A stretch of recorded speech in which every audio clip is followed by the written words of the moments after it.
Hujan deras tiba-tiba mengguyur sebuah kampung saat kematian laki-laki tua itu yang bernama Hadori diumumkan. Tidak hanya hujan, selang-seling suara petir pun datang saling bersahutan. Tak ketinggalan gemuruh angin pun menerpa dengan santernya.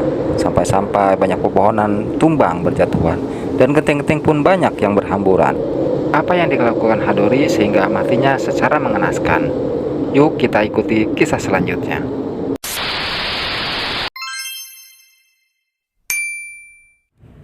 Kisah nyata ini terjadi pada tahun 1970 saat peristiwa ganjil ini terjadi. Dalam hitungan hari, nama Hadori 60 tahun bukan nama sebenarnya jadi bahan gunjingan orang. Semua penduduk kampung menyebut nama itu, tidak di sawah, tidak juga di rumah-rumah saat mereka berkumpul santai. Bahkan di tempat-tempat ramai sekalipun, nama Hadori akrab menemani perbincangan mereka. Bukan karena prestasi atau keunggulan yang dia miliki, tapi lebih karena peristiwa ganjil yang menimpa di akhir perjalanan hidupnya. Segudang tanda penuh tanya segera menghiasi mengundang keingintahuan banyak orang. Ada apa dengan Hadori? Bagaimana pula jejak perilaku yang buruk yang telah dilakukan sepanjang hayatnya, sampai-sampai namanya begitu santer dan membekas dalam benak banyak orang. Haja Sri, salah seorang penduduk kampung, berhasil mengumpulkan serpihan kisahnya, merekam runtuhan detik demi detik perjalanan di hari itu. Sore itu suasana desa terasa begitu berbeda, apalagi udara diselimuti kabut tebal serasa kurang bersahabat. Pukul 9 malam itu tersiar bahwa Hadori, salah seorang penduduk di kampung itu, meninggal dunia. Anehnya, tak lama berselang dari kabar kematiannya, mendadak hujan deras tiba-tiba mengguyur kampung itu. Tidak hanya hujan, selang-seling petir pun datang saling bersahutan. Begitu halnya dengan gemuruh angin.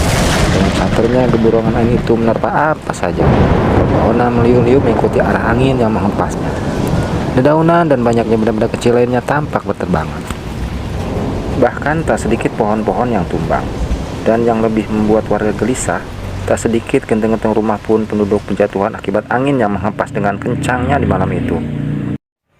Suasana mencekam pun menyelimuti perasaan Hajah Sri dan banyak orang di kampung itu.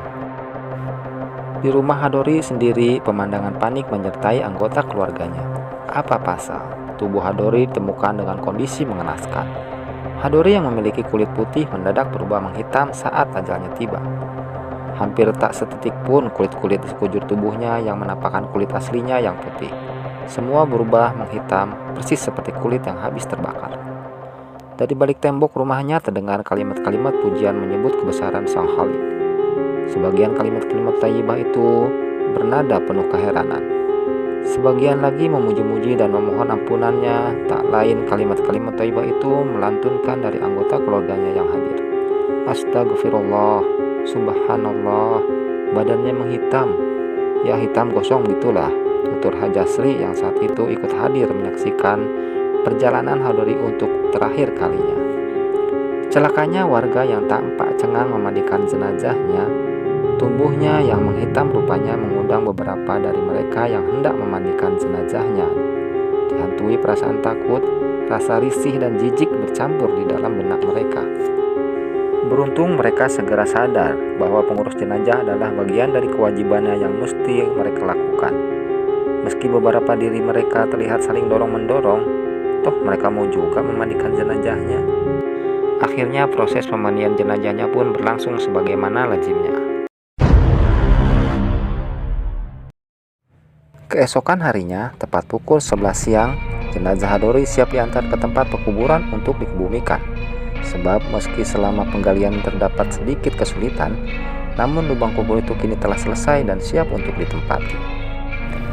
Beberapa saat menjelang jenazah Hadori akan dikebumikan, liang lahat yang telah dipersiapkan untuk mengebumikan jenazahnya dipenuhi dengan genangan air. Meski telah dikuras berkali-kali, namun air yang memenuhi liang lahat itu pun tidak juga surut. Begitu dikuras, cepat itu pula lah air kembali memenuhi liang lahat itu. Begitu dikuras lagi, cepat itu pula air datang, sehingga lubang kubur itu kembali dipenuhi air. Setelah berkali-kali mereka menguras air yang memenuhi di liang lahat itu, akhirnya para petugas pun menyerah dan pasrah. Mereka pun tak sanggup lagi untuk melanjutkan pengurasan air itu.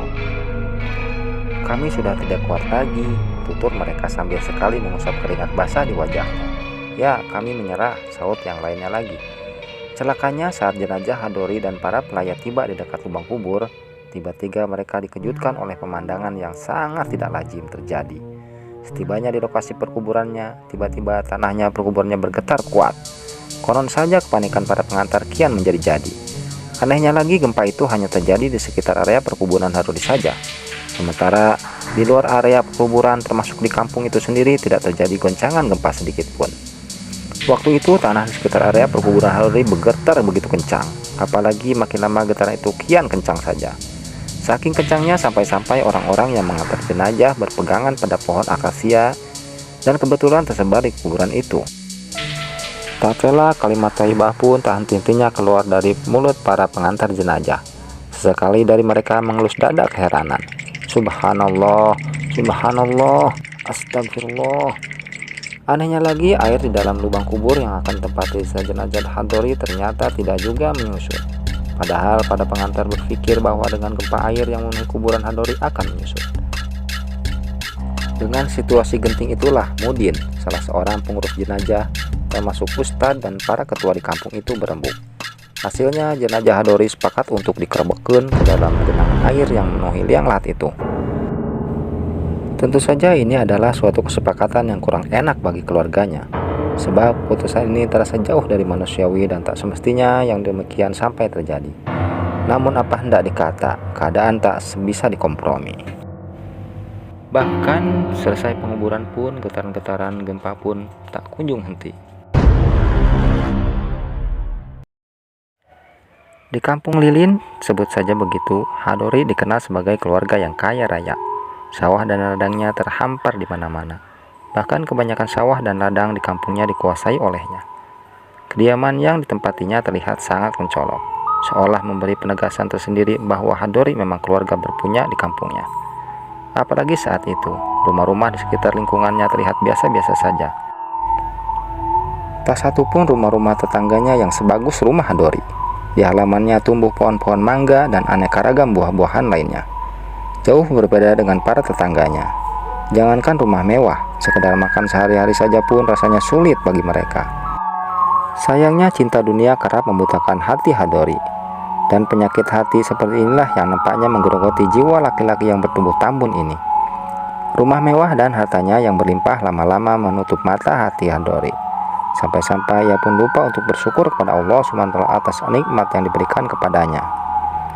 Hingga jangankan sholat, melihat orang yang berangkat ibadah pun selalu kerap mengejeknya. Ngapain sholat lu? Kamu tetap miskin.